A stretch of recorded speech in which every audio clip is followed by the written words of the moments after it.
Sebelum saya menyampaikan firman Tuhan, saya sekali lagi ingin menyampaikan selamat kepada teman pelayanan yang saya, Pak Haryanto, yang baru saja mendapatkan satu lagi mantu baru dan menjadi akong atau opa, opung kata Pak Maestro Balita ya.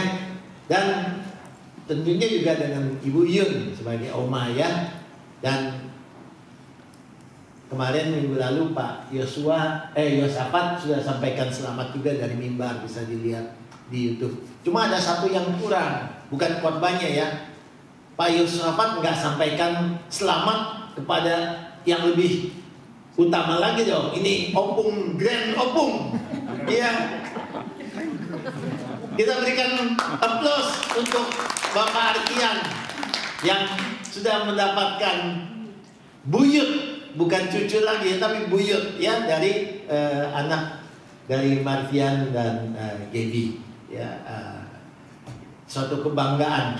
Saya sudah punya cucu, Pak Haryanto sudah punya cucu ya, Pak Wanto belum. Mantu aja belum. Tapi saya jujur aja kurang beriman atau kurang yakin bisa punya buyut. Apalagi menyadari kondisi fisik sudah amsyong begini ya. Tapi ya siapa tahu dengan anugerah Tuhan dan doa semua. Kemarin saya cuma mau kontrol ke Indonesia. Teman saya bilang, udah gua operasi lagi aja biar lu gak usah, ini lifeline, this is your lifeline. Ini jalan hidup kamu. Kayak baterai HP kalau nggak ada tempat chargernya nggak bisa dipakai lagi, biar baterai merek apa juga, HP merek apa juga. Jadi udahlah, gue betulin aja dah. Saya dalam hati betulin, chainnya itu kan keluar lagi. Dokter nggak bayar, tapi kan rumah sakit semua kan saya mesti bayar. Tapi ya puji Tuhan, semua bisa dioperasi cepat dan lancar. Saya bisa cuci darah lagi, dan minggu lalu sudah sempat kesaksian pujian Pak. Dan hari ini bisa khotbah lagi. Sekali lagi terima kasih untuk dukungan doa. Dan saya hari ini bukan cuma khotbah. Kemarin saya persiapan khotbah dan bantuin istri saya masak.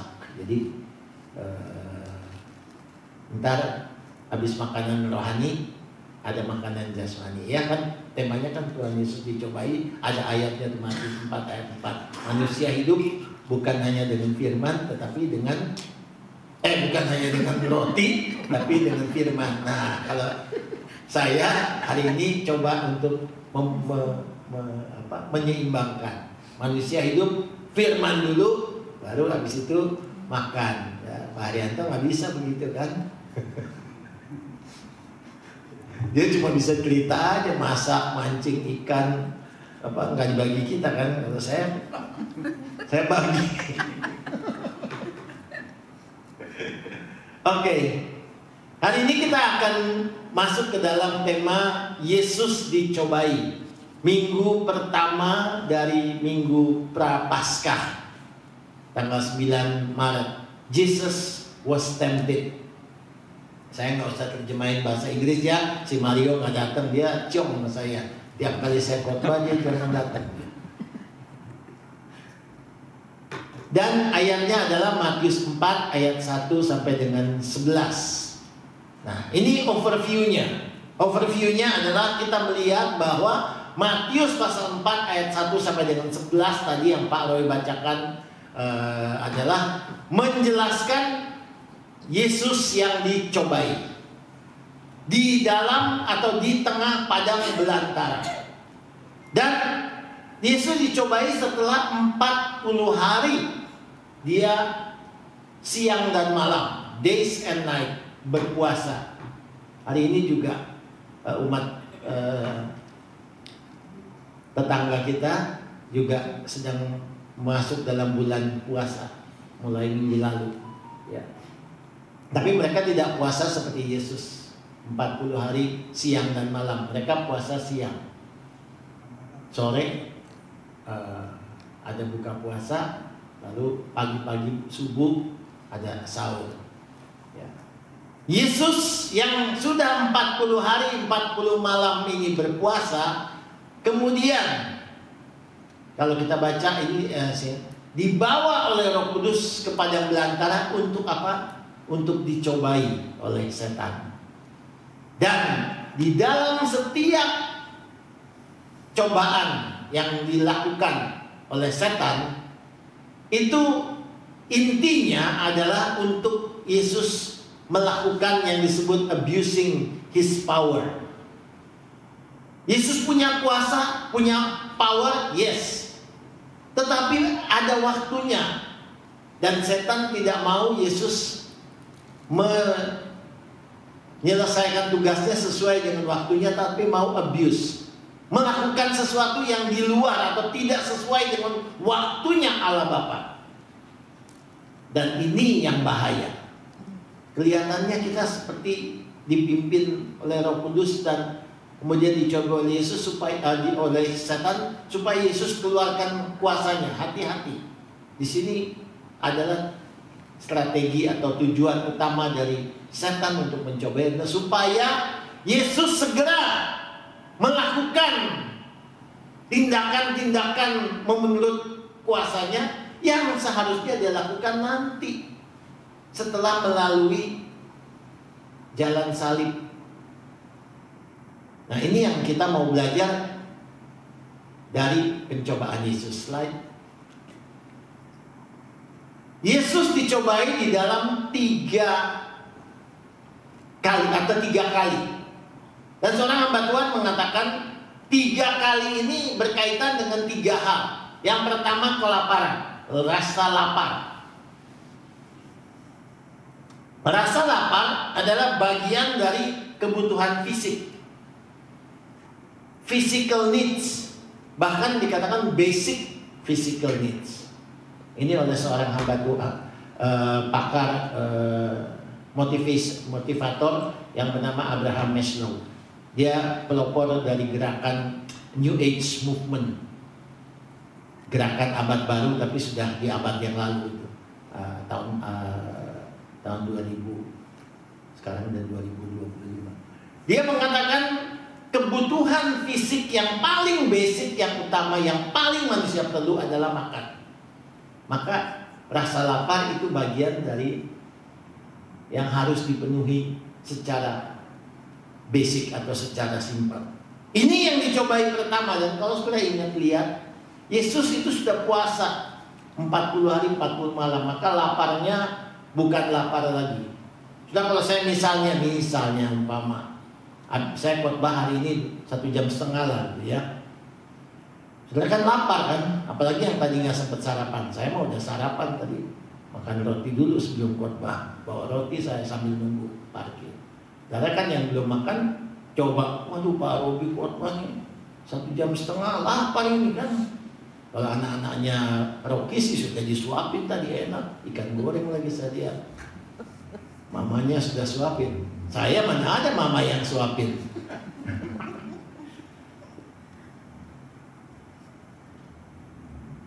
Pasti akan kelaparan. Maka waktu ada yang katakan, ayo ini ada hamburger atau ini ada pizza. Waduh, nggak usah tunggu lama-lama, nggak usah pakai malu-malu lagi. Oh nanti dulu, langsung makan. Yesus mengalami hal yang pertama ini. Dia pencobaan yang kedua adalah loneliness, kesepian. Saudara, kesepian adalah bagian atau rasa sunyi, kesendirian ini adalah bagian dari kebutuhan manusia sebagai makhluk sosial yang butuh teman atau penolong atau pendamping. Manusia beda dengan materi ataupun binatang yang mungkin tidak begitu perlu pendamping. Manusia itu katanya makhluk sosial. Jadi dia perlu untuk orang atau teman untuk berkomunikasi, bergaul. Maka kalau nggak ada orang, kasihan sekali. Misalnya saya nggak punya istri atau istri saya nggak punya suami, nggak punya keluarga, sendiri. itu akan mengalami satu yang disebut dengan loneliness, kesendirian. Binatang sih nggak apa-apa, dia mau sendiri, mau asal ada makan, ada minum, dia bisa. Tapi manusia nggak bisa. Nah, makanya kadang-kadang manusia yang begitu kecewa dengan manusia lain sehingga akhirnya cari teman dari ya piara anjing misalnya gitu kan. Ada seorang teman saya psikolog, dia bilang orang yang piara anjing lebih sayang anjing daripada sayang manusia, itu ada sedikit sakit jiwa. Bukan saya loh yang ngomongnya. Mudah-mudahan saudara tidak mengalami seperti itu. Tetapi boleh aja lah mau piara anjing juga sayang, boleh kadang-kadang. Tapi ada, kalau sendiri tanpa teman, tanpa pendamping, disitulah yang membuat manusia jadi rentan akan dicobai oleh setan. Yesus saat itu sedang sendiri, ditinggalkan oleh Roh Kudus, Allah Tritunggal pribadi kedua di padang belantara, lalu dibiarkan dicobai oleh iblis atau setan. Yang ketiga, Yesus mengalami pencobaan yang berkaitan dengan having sense of powerlessness, sesuatu di mana dia seakan-akan berada dalam situasi tidak berdaya, kehilangan kuasanya. Kenapa? Karena setan katakan semua ini akan kuberikan, dia kasih lihat dunia dan segala isinya. Kalau engkau menyembah aku, engkau sudah lemah, sudah kelaparan, enggak ada, ditinggalkan semuanya. Sekarang kalau engkau mau menyembah aku berikan semuanya. Ini yang kalau tadi yang kebutuhan psikis atau psikologi tadi berkaitan dengan basic physiological needs. Ada yang mengatakan sociological needs. Maka yang ketiga ini adalah yang disebut dengan oleh Maslow self-actualization needs. Kebutuhan untuk mengembangkan diri. Kenapa orang mencari kekayaan banyak? Karena dia mau berkembang. Kenapa orang mau kedudukan yang tinggi? Karena dia mau mengembangkan dirinya supaya bisa mempunyai kuasa lebih daripada yang sekarang. Kenapa banyak pejabat waktu sudah tidak menjabat, sudah pensiun atau sudah purnawira, kalau militer sudah purnawirawan, kemudian tidak lagi menjabat, stres, lalu disebut dengan post power syndrome, gejala kehilangan kuasa. Karena mereka merasa kehilangan kemampuan atau kesempatan untuk mengembangkan diri semaksimal lagi. Self-actualization memang ada baiknya. Tetapi kalau kemudian sampai seperti di Menara Babel, mau mengembangkan diri untuk membangun menara supaya bisa menjadi seperti Tuhan atau bisa melawan Tuhan, itu jadi bahaya. Dan tiga hal ini yang menjadi tumpuan cobaan dari iblis. Saya tidak bahas kebetulan, tapi dalam prakteknya cobaan yang pertama mungkin masih bisa tidak begitu sulit. Lapar, banyak orang apalagi di Indonesia yang sudah biasa kelaparan, nggak makan, lalu mencuri nasi uduk atau nasi bungkus dihukum penjara, sementara yang mencuri bertriliun-triliun bebas. Soal sendiri udah banyak juga yang biasa sendiri. Tetapi saudara lihat yang ketiga ini, ada berapa banyak orang, termasuk pejabat-pejabat, termasuk orang-orang kaya yang sekarang mungkin tergolong orang-orang konglomerat atau apa, yang mungkin rela dalam tanda kutip menyembah setan supaya diberikan kekayaan. Kenapa Gunung Kawi tidak pernah tutup-tutup? Nggak pernah sepi. Si Yonatan, saya udah nggak ada ya, dulu sering pulang sama saya kan, saya kan ngobrol sama dia. Dia cerita, saya dulu pernah jadi guide pak, guide, tour guide. Oh iya, lu kemana? Nganterin orang ke Gunung Kawi pak. Terus dia bilang, goblok banget itu katanya orang-orang katanya. Mau datang ke satu tempat, duduk di bawah pohon, tungguin buah jatuh. Geprak aja banyak yang jatuh kalau digeprak.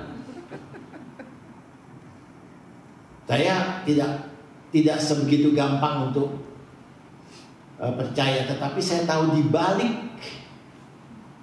semua yang terjadi dan Yonatan cerita itu orang-orang goblok, orang bodoh, itu ada kuasa. Saudara hati-hati, jangan pikir gak ada kuasa di balik semua itu. Mereka bisa mendapatkan kekayaan, dan betul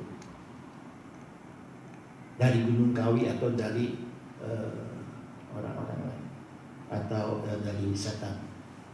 Tetapi jangan pikir saudara, setan kalau memberi apa-apa itu seperti Kristus, memberi keselamatan dengan cuma-cuma, mengorbankan dirinya dan mencurahkan darahnya secara free supaya saudara dan saya bisa selamat. Setan tidak pernah kasih apa-apa gratis tanpa pamrih, ada imbalan. Dan seringkali imbalan yang diminta jauh lebih berat, jauh lebih mahal daripada yang dia berikan kepada saudara. Tetapi penyesalan kadang-kadang datangnya terlambat.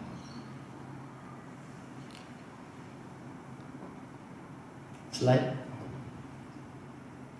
Kalau kita perhatikan Yesus, yang lebih penting lagi adalah bagaimana kita belajar Yesus merespon. Mau cobaan bentuk apapun, lapar, kesepian, kekuasaan. Bagaimana Yesus merespon? Ini jauh lebih penting. Yesus merespon setiap cobaan setan dengan mengutip atau mengambil atau dengan menyampaikan firman Tuhan. Oh, kalau sudah baca tadi, Pak Roy baca tadi, setan juga pakai firman Tuhan kan untuk mencoba. Ada tertulis kalau begini. Firman Tuhan. Yesus jawab, ada pula tertulis. Nah, itu sebabnya maka sudah lihat di dalam cobaan yang pertama Yesus pakai firman di Matius pasal 4 ayat 4. Manusia hidup bukan hanya dengan roti saja, tetapi dengan firman.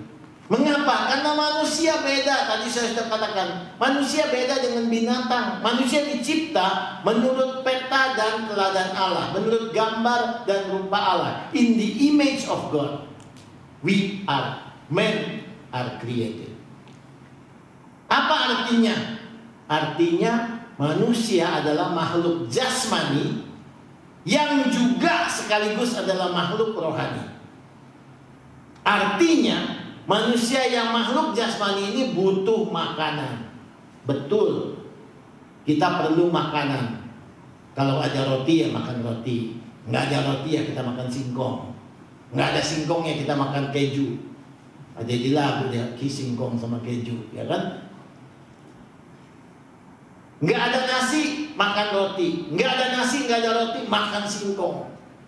Nggak ada makanan yang karbohidrat, makan protein juga boleh, daging, ayam, ya kan?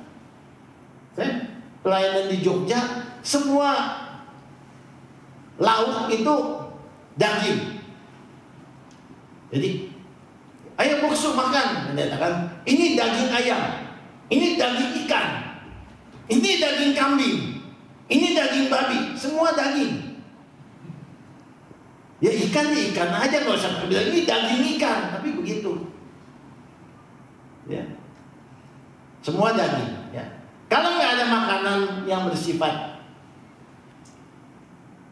karbohidrat, ya boleh makan protein. Nggak ada ya makan sayur juga nggak apa-apa, sehat juga kok kalau makan sayur terus, ya kan? Saya dikirimin WA, anak kecil ditanyain, coba sebutkan tumbuh-tumbuhan yang hidup di air. Dia bilang sop. Bener.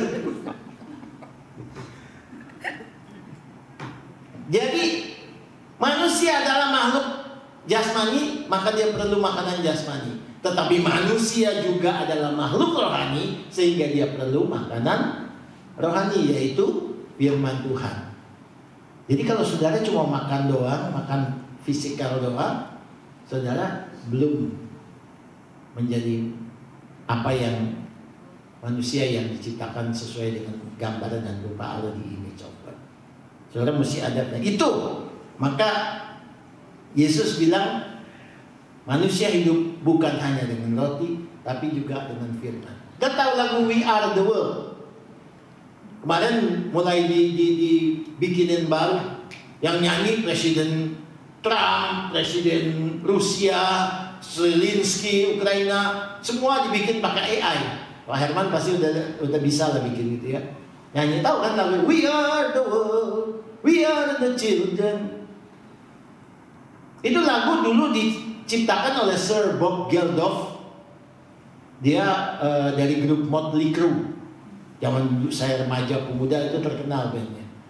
Dia bikin lagu itu lalu dinyanyiin oleh seluruh sekian banyak artis. Ada Michael Jackson, ada yang itu apa? Yang buta itu siapa namanya itu? Ya bukan dari Cina, nggak buta Pak. Stevie Wonder, ya betul, Stevie Wonder ya nyanyi We Are the World. Lagunya terkenal karena lagu itu mengajak orang-orang untuk memberikan bantuan aid untuk negara Ethiopia yang sedang kelaparan. Tapi saya perlu kritik, lagu itu salah. Tadi Pak Haryanto pagi kirim ini ya, banyak lagu yang syairnya salah. Contohnya nyanyi, pokoknya bagus saja. Biblically salah. Ada yang tahu salahnya di mana We Are the World? Bagus kan ngumpulnya. Sudah dengerin ya. Yang Rusia punya juga lagunya kan sama yang nyanyi apa syairnya, yang bikin si Sir Bob Geldof. Dia bilang begini di salah satu syairnya. Mari kita menolong rakyat Ethiopia yang kelaparan dengan meneladani Kristus Yesus Kristus yang sudah mengubah batu menjadi roti untuk memberi makan banyak orang. Di mana di Alkitab Yesus mengubah batu menjadi roti? Coba. Enggak ada. Ada ini ayat ada Matius 4. Yesus disuruh coba, iblis bilang, kalau engkau anak Allah, robalah batu ini menjadi roti. Yesus enggak robah batu itu menjadi roti. Yesus bilang manusia hidup bukan hanya dengan roti, tapi dengan firman yang keluar dari mulut Allah. Batu mah tetap batu, roti tetap tidak ada roti. Yang ada adalah Yesus mengubah 5 roti dengan 2 ikan menjadi banyak roti yang dimakan oleh 5.000 orang. Teman saya pernah ceritakan, anak kecil dia guru sekolah minggu. Dia cerita, Yesus hebat kan, dengan 5.000 roti memberi makan 5 orang. Anak sekolah minggu, pimpinan guru sekolah minggunya apalagi Bu Leoni kan, pinter-pinter. Musa itu nggak, saya juga bisa katanya. Hah? Bagaimana? Iya 5.000 roti kasih makan 5 orang, apa susahnya? Mana? Nah kalau jadi pendeta salah minta maaf aja kan, dia nggak minta maaf. Nanti dulu, belum kelar Musa cerita, pendeta cerita belum selesai. Habis itu dengan 5 roti Yesus memberi makan 5.000 orang. Kenal kan? Hebat kan? Ya anak kecil angkat tangan lagi. Apa susahnya Musa? Saya juga bisa begitu. Kurang ajarnya anak nih. Bagaimana kamu kasih makan 5.000 orang dengan 5 roti? Anak kita angkat. Saya pakai sisa yang tadi 4.950. Kan tadi kan 5.000 roti kasih makan 5 orang. Sekarang 5.000 orang 5 roti. Tambahin aja 5.005 tambah 5.005 seorang satu kan? Pas. Ya nggak ada itu. Makanya belajarlah, kalau pendeta belajar Alkitab baik-baik supaya jangan salah cerita aja. Kalau salah ngaku salah aja ya Pak ya, kita bisa salah kok. Tadi dia kan salah. Filipi 14 mana ada di Alkitab? Lu kagak tahu kan? Gua tahu. Gue bilang salah Pak itu 4 Filipi 4. Ya sesama hamba Tuhan kan harus saling mengingatkan. Saya juga diingetin. Ntar kalau udah kepanjangan juga, Pak, waktu Pak. Oh iya, masih saya cepat makanya. Jangan lagu We Are The World itu salah. Ya. Yang benar adalah lagu sekolah minggu yang mengatakan baca kitab suci, doa tiap hari kalau engkau mau bertumbuh. Ada kan namanya kan? Baca kitab suci, doa tiap hari kalau mau tumbuh. Buyun tahu ya lagu ini ya? Ini lagu sekolah minggu. Sayangnya lagu itu cuma diajarkan waktu sekolah minggu. Habis itu remaja udah jarang dinyanyiin. Pemuda apalagi. Udah tua kayak kita, mana lagi diajarin. Makanya jadi pada kagak baca Alkitab kan. Cuman bacanya waktu sekolah minggu aja, ngapal ayat, dapat stiker. Nggak ada sekarang kan. Pak, sekali-sekali kita, siapa yang ngapal ayat, kasih ceban dolar. Wah, semangat jemaat pasti ngapalin ayat. Betul nggak Pak? Minta sama Pak ini. Tapi bertobatlah engkau kalau cuma mau hafalin ayat gara-gara dapat 10.000 dolar. Nggak dikasih sama Pak Arkian. Enak aja. Cucunya udah siap banyak, mau dapat lagi. Habis ini cucu dari Renda sama Novi kan. Jadi kembali, jangan hanya makan nasi atau roti tapi tidak baca firman. Itu makanya. Ya, itu yang kedua sama. Yesus juga pakai ayat. Yang ketiga cobaan juga sama. Yesus pakai. Bahkan yang ketiga Yesus pakai kalimat yang tegas. Enyahlah engkau, hai setan, karena hanya kepada Tuhan Allah saja engkau harus menyembah. 3 pelajaran. Maka pelajaran yang penting ini dari seorang bernama George M. Flattery, hamba Tuhan yang saya salah satu hamba Tuhan yang saya lihat dia punya ini. Tadi jangan dipindah Pak. Lu jangan melanggar, belum disuruh tuh. Kadang-kadang lu kecepatan. Kalau gue mau cepet lu lambat. Knowing and applying scripture is key to overcoming lies and staying grounded in truth. Mengetahui firman Tuhan dan menerapkannya di dalam kehidupan kita adalah kunci untuk mengatasi kebohongan atau tipu daya dari setan dan tetap berada di dalam kebenaran, bertapak atau berjejak grounded di dalam kebenaran, yaitu firman Tuhan. Nah, sekarang boleh pindah Pak. Apa pelajaran yang bisa kita pelajari dari Matius 4 ayat 1 sampai dengan 11? Ada 3 hal yang saya pikir. Sebetulnya banyak sih, ada 10 kira-kira bisa saya khotbahin, tapi nanti sudah nggak makan-makan ya. Istri saya udah stres masak dari kemarinnya. Kalau nggak enak lu jangan bilang nggak enak ya. Makan aja lah udah. Sampai dicobain pedes nih. Anak nggak bisa makan. Gak apa-apa, ayamnya masih lebih. Sini gue bikinin ayam goreng. Nah, ayam goreng saya yang bikin. Tapi buat anak-anak, lu jangan yang gede-gede. Enak juga nih ayam goreng, makan juga. Lu makan yang ayam kari yang pedes ya. Lu jangan sikat ayam goreng gue buat anak-anak ya. Awas dong. Enggak, boleh lah. Om Arkian boleh lah. Pak Wanto boleh lah. Pak Roy boleh dah. Pak Roy nggak makan ayam begini ya. Kalau Pak Roy ntar kita ayam saja Pak sebelah. Katanya Pak Roy nggak makan ayam, betul ya Pak Roy? Makan ya Pak ya. Ayam hidup nggak dimakan ya Pak ya, tapi ayam goreng, sate ayam dimakan dong ya. Yesus dicobai, maka kalau Yesus dicobai, kita juga harus tahu kita pasti akan dicobai. Amin. Nggak berani amin, udah takut dicobai. Makin takut dicobai, makin dicobai loh sama setan. Itu rumusan Robi Monika. Kalau kita berani, setannya yang takut. Kalau kita yang takut, setannya makin berani. Nggak percaya. Mau berani atau mau takut sama setan? Siapa yang takut sama setan? Nggak ada yang angkat tangannya, berarti berani semua kan ya? Tapi kalau saya tanya, siapa yang berani sama setan? Nggak ada yang angkat tangan juga. Emang jemaat males tuh begitu, Pak. Suruh angkat tangan males. Tobatlah engkau. Kan ada orang ditanya, kan kumpul banyak, ya kan? Ada 2 pintu di neraka nih. Yang pintu itu banyak yang ngantri. Situ tulis, yang takut sama istri. Oh, banyak yang ngantri di situ. Pintu mau masuk situ.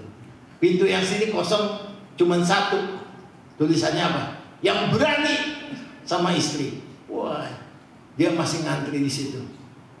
Ditanya sama Petrus kan, lu kok berani? Lu berani ya sama istri lu? Bukan.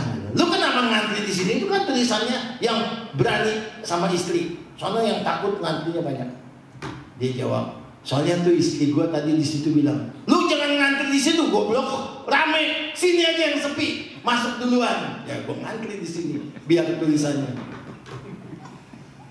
Oke, kalau kita Yesus dicobai, kita harus siap untuk juga dicobai. Maka seperti Yesus, kita mesti berjaga-jaga.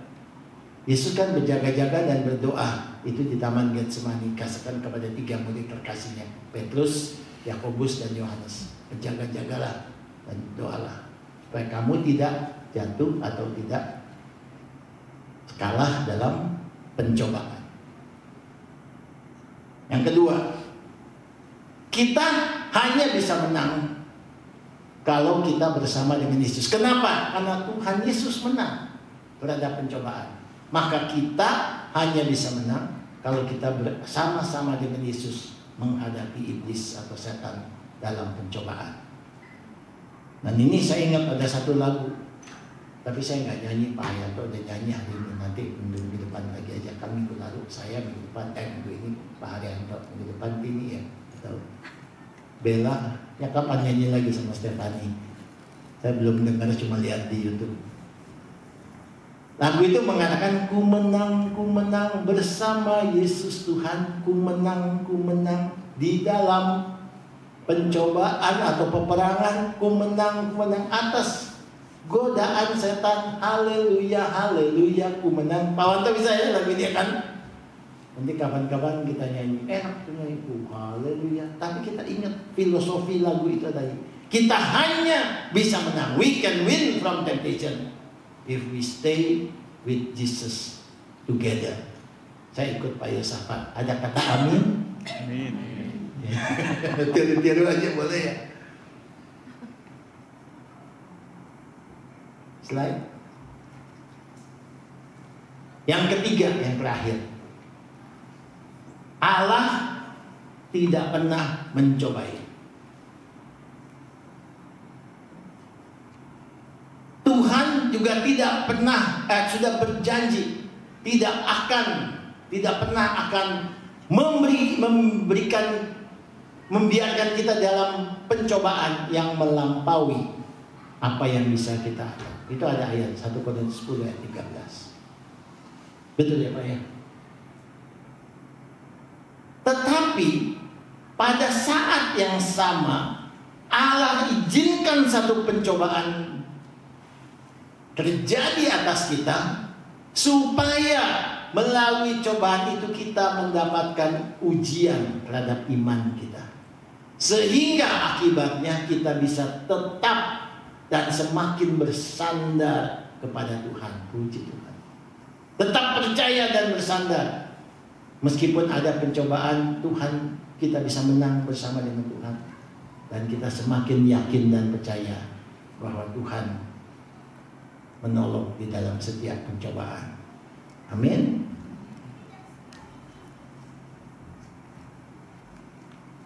Ayub, kita tahu diizinkan Tuhan untuk dicobai supaya Ayub itu orang yang saleh. Dia tidak berdosa sih, atau tidak ada kesalahan sehingga setan kayak jealous atau iri mau cobai. Tuhan izinkan, tapi jangan ambil nyawanya, dikasih macam-macam. Tetapi Akhirnya Ayub menang dan semakin percaya dan bersandar kepadanya. Itu ujian dari Tuhan. Slide yang terakhir. Ini final verse. Slide yang terakhir sekaligus ayat yang terakhir dari Matius 4 ayat 1 sampai dengan ayat 11. Di mana dikatakan kemudian setan meninggalkan Tuhan Yesus dan lihatlah malaikat datang dan melayani Yesus. Waktu baca ayat ini mengakhiri pembahasan saya hari ini dan khotbah saya sungguh bersyukur.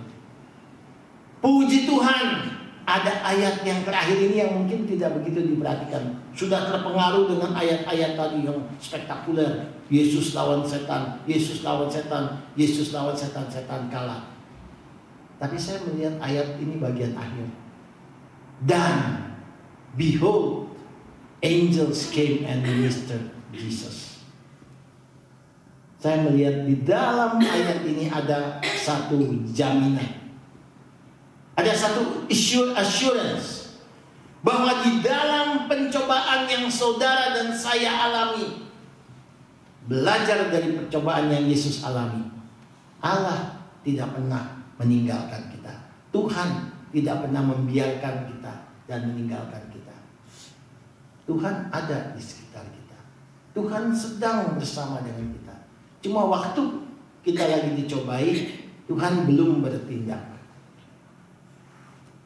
Tetapi begitu kita menang atau begitu selesai pencobaan, langsung, tidak tunggu besok atau tunggu sebulan kemudian datanglah malaikat. Tidak, langsung.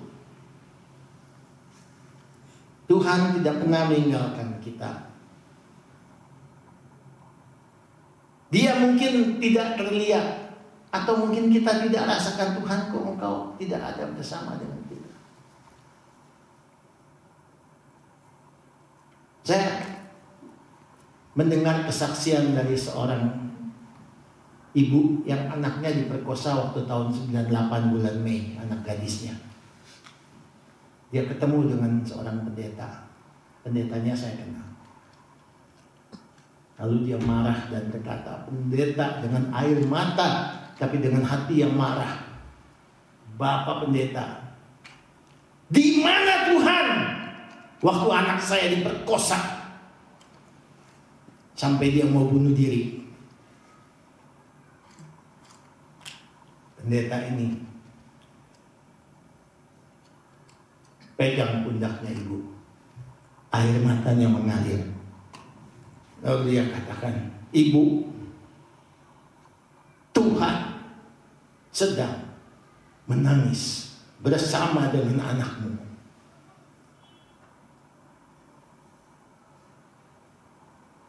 Saudara pikir Tuhan tinggalkan kalau saudara dicobai? Saudara pikir Tuhan biarkan waktu saudara menderita? Saya pernah mengalami juga. Saya pikir, Tuhan, Kau biarkan saya sendirian kena COVID. Sudah kena gagal ginjal aja belum cukup, masih kena COVID lagi sehingga harus dirawat di satu ruangan. Cuma boleh pegang handphone. Suster aja mau ngelihat saya pakai kerudung kayak astronot. Lihat dulu dari kaca. Ada hordennya kan. Buka kaca terus suruh saya pakai masker dulu. Saya kalau nggak pakai masker, susternya nggak berani masuk. Mau khotbah, sudah siap, sudah kirim slide, sudah ini, tinggal hari Minggu. Kok hari Jumat masuk rumah sakit? Belum cukup Tuhan. Di mana engkau? Tapi kemudian Tuhan bilang, aku ada bersama engkau. Saya baca ayat itu yang kemudian saya bikin lagu, ada Yesus di perahu badai. Jadi lagu yang kemudian dinyanyikan oleh Herlin Birena. Apakah saudara pikir Tuhan tinggalkan saudara waktu saudara lagi dalam pencobaan? Termasuk Pak Haryanto waktu sedang mengalami pergumulan. Tidak.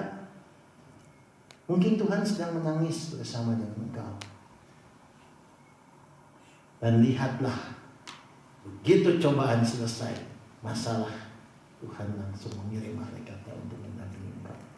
Puji Tuhan. Di minggu sengsara atau minggu prapaskah, sebagian gereja pakai minggu sengsara. Ya, ya. Kita pakai minggu prapaskah. Yang adalah minggu-minggu untuk menghayati sengsara Tuhan Yesus menjelang hari Jumat Agung. Apa sudah pikir Allah Bapa meninggalkan Yesus waktu dia sengsara sampai dia mati di kayu salib dan dia berkata, Allahku, Allahku, mengapa engkau meninggalkan aku? Mari kita menghayati sengsara Tuhan Yesus menjelang hari Jumat Agung, agar kita juga belajar bahwa Yesus dicobai dan Yesus menang karena Allah menyertai.